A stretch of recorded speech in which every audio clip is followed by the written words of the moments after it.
What's up, YouTube? This is Too Raw for TV. All right, so we are just 11 days away from the start of the 2025-26 NBA season, and Russell Westbrook is not on any NBA team and is looking increasingly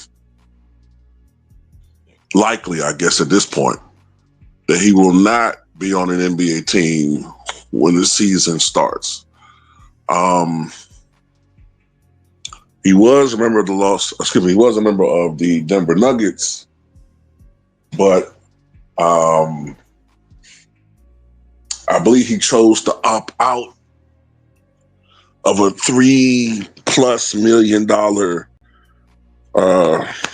option for this season with the Denver Nuggets in pursuit of a better deal. Now, initially, it looked like it was for monetary reasons, but now it looks like if what Danny Green is saying is correct, it's because Russell Westbrook still wants an opportunity to perform on the basketball court.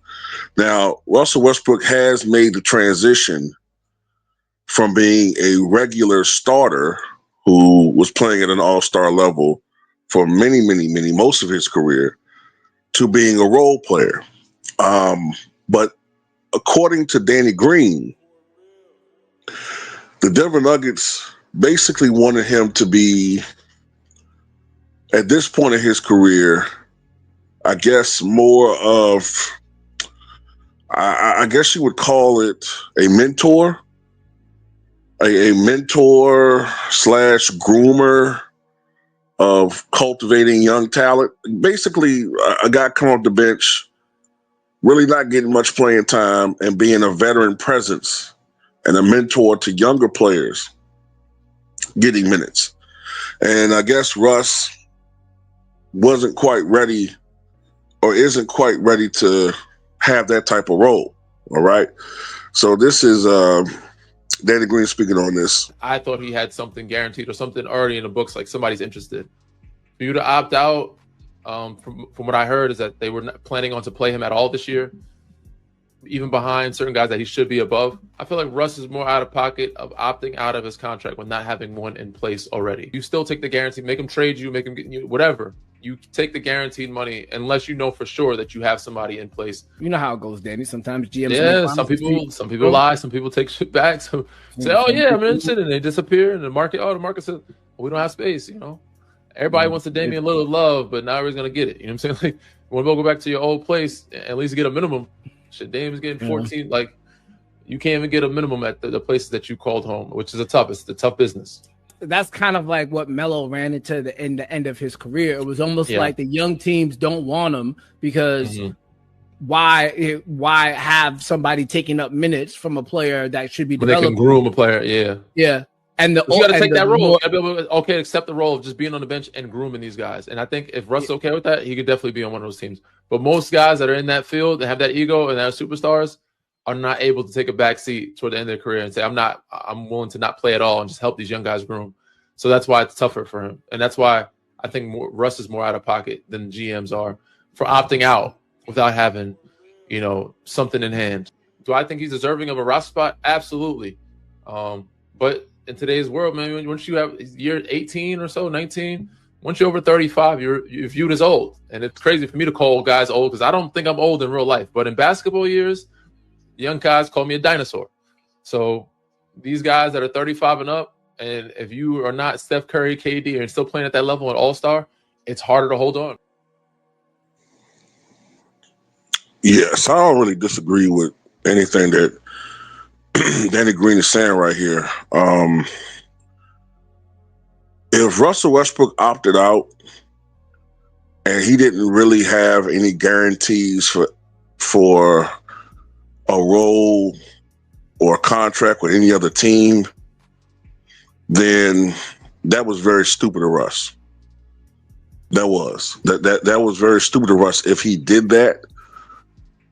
I know when it was announced that he was opting out, I was hearing something with the Kings But if that was the only, like if he opted out because of a possibility, then that would have been dumb on his part. Okay, like honestly, if he knew that there was no other team that was obviously interested in his services, you know what I'm saying? Like they said, it's possibility that a couple teams told him yes, and then once he opted out with Denver, and then he went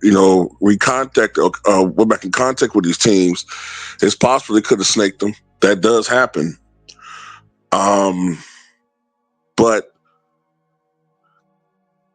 I think that Danny Green is correct. What he should have did was just sign the deal with Denver and then force the trade.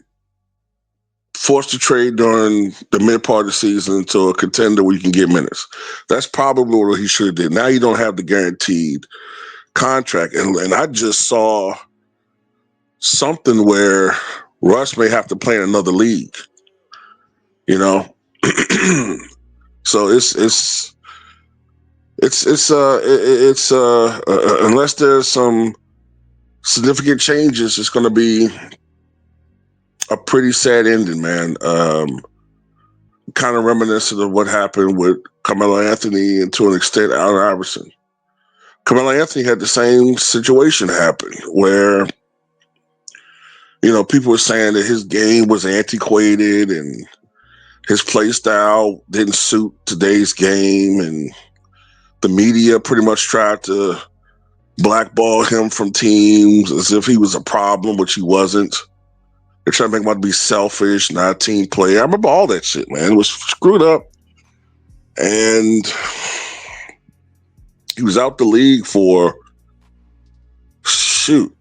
was it over a year? Until Dame Lillard pulled some strings and got him with Portland. But with this situation, I don't know, man.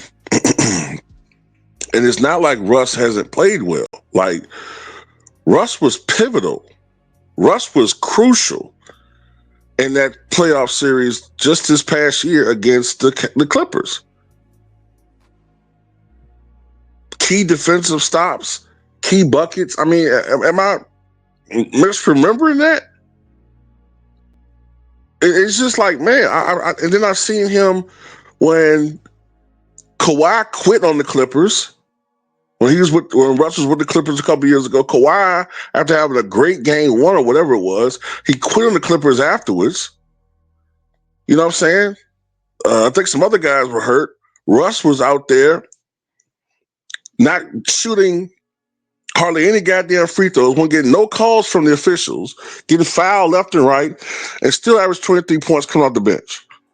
I mean, I'm like, I've never seen anything like before. Like, I've never seen a guy who it's so obvious, not to this extent. They did do it with Carmelo, but never to this extent have I ever seen the media pigeonhole a guy as far as his basketball career and his financial worth, to the point where they completely ignore when he plays well.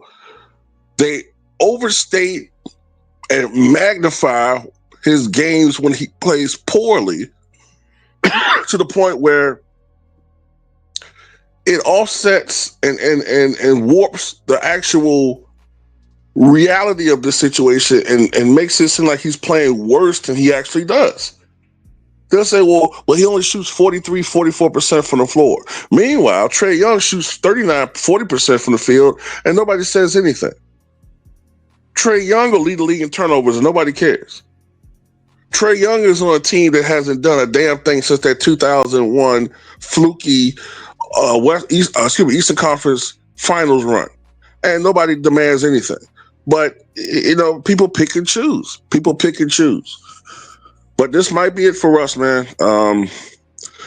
This was a year that even if he could have just scored 800 points, if he could have just averaged 10 points a game with some team, he would have set a lot of marks. He would have become the all-time leader scorer for point guards.